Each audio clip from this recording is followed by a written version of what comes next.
accompagné de Frédéric Jensens. Salut. Coucou. Comment ça va? Super bien. Super bien. Ouais. Ben ouais, avec ce soleil, ça ne peut qu'aller bien. Bah ouais.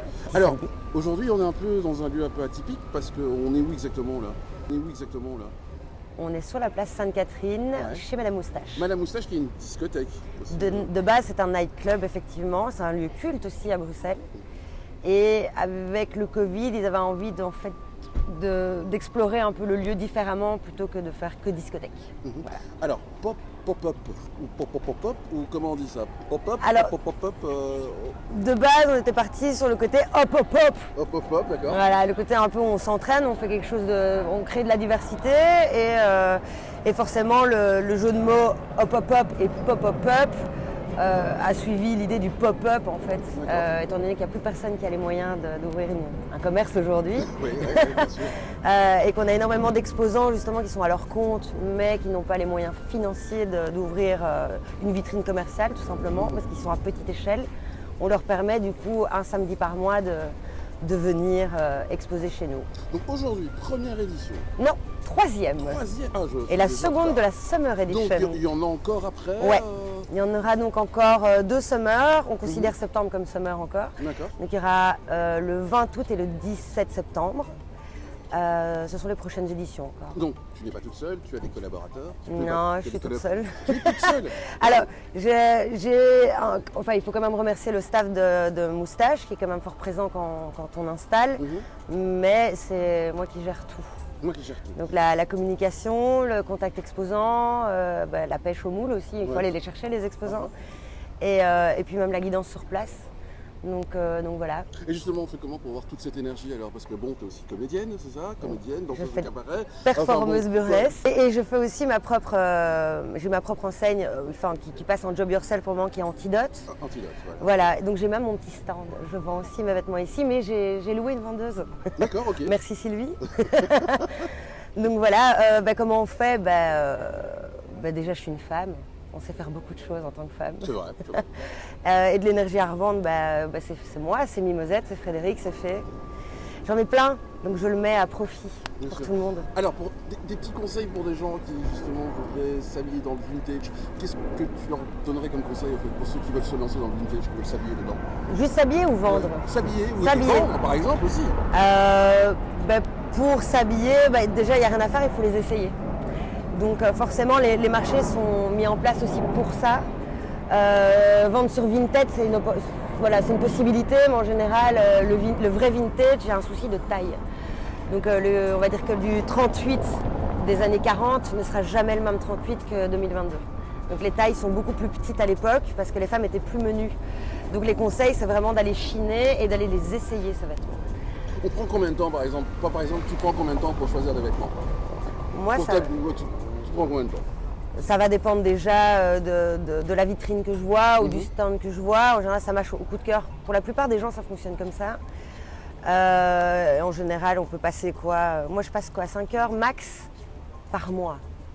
C'est pas mal. Oui, c'est déjà pas mal. Mais moi, je travaille dedans. Oui, bien sûr. Voilà, mais pour les gens qui n'ont pas encore testé le vintage, c'est rare. Mais ceux qui n'ont pas encore testé, effectivement, il suffit de 30 minutes dans un magasin. Après, il y a plusieurs écoles aussi, même dans les stands d'exposants. Il y en a qui vendent tout en vrac. Il y en a qui classent comme moi par taille et qui repassent, qui lavent. Donc il y a vraiment plusieurs écoles. Il y en a qui vendent... Voilà, c'est leur J'ai stock. l'impression que c'est aussi en plein essor. Tu as parlé justement de vintage tout à l'heure. Alors justement, je me suis posé cette question. Pourquoi tu as choisi le vintage? Alors le vintage, en fait, ça m'a un peu tombé dessus par hasard. J'ai toujours été graphiste et account manager. Bref, j'étais toujours en contact client ou derrière un ordi. Et un jour, j'étais en galère de thunes.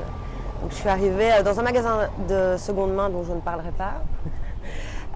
Mais j'étais attirée par ça parce que je m'habillais déjà seconde main. Et le fait de travailler là-dedans, ça m'a permis vraiment de constater que toutes les skills que j'avais récupérées au fur et à mesure des années me servaient en fait pour la vente de vêtements en seconde main en fait. Et donc du coup la com, c'est pour ça que je me lance aussi, c'est parce que la com chez l'affaire, j'ai été graphiste, j'ai travaillé dans la publicité, j'ai travaillé en magasin seconde main, j'ai été manager, enfin bon bref. Mais tu ne fais pas ça qu'à Bruxelles, tu t'exportes aussi. En effet, bon, je peux le citer, j'ai déjà été au le pop-up XXL des Jadja à Lille. C'est hyper intéressant d'y aller si vous avez l'occasion d'y aller. Je crois que c'est aussi une ou plusieurs fois par mois. Donc il se passe vraiment des choses aussi là-bas, à Liège aussi beaucoup. J'ai pas encore testé la Flandre, mais je sais que c'est aussi en pleine explosion. C'est en pleine explosion. Hein, ça... Pour revenir à ce que tu disais, effectivement, le vintage est en plein essor et pour cause. On a beaucoup de problèmes en termes de fast fashion, ça pollue beaucoup. On est en train de niquer toutes les ressources en fait. Oui. Et même en termes de production.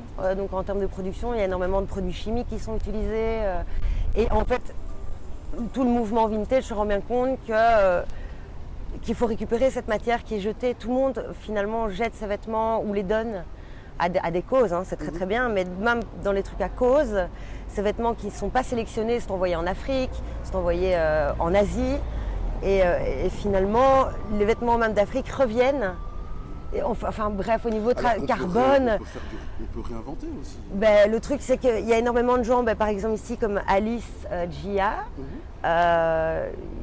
tu pourras la taguer sur Instagram je pense. Elle fait de l'upcycling. Tu as Anne Kimbe qui est là aussi, qui fait aussi de l'upcycling. Donc elle récupère des vêtements de seconde main et les retravaille complètement. Donc on est entre designer et on va dire DIY en fait. Donc c'est des gens parfois qui ont des DIY pour do it yourself. Voilà, c'est ça. Pour les auditeurs, ils disent mais pourquoi elle a dit DIY? DIY, do it yourself. Et donc voilà, donc du coup parfois ce sont des gens qui ont des mini bases en couture et puis elles décident pour elles-mêmes ou ils décident elles décident pour eux-mêmes de par exemple customiser un t-shirt, une chemise et parfois les gens mordent complètement à l'activité et puis ils se lancent en fait. Donc on en a plein qui ont commencé petits et maintenant qui ont des, des dépôts dans d'autres magasins. D'accord.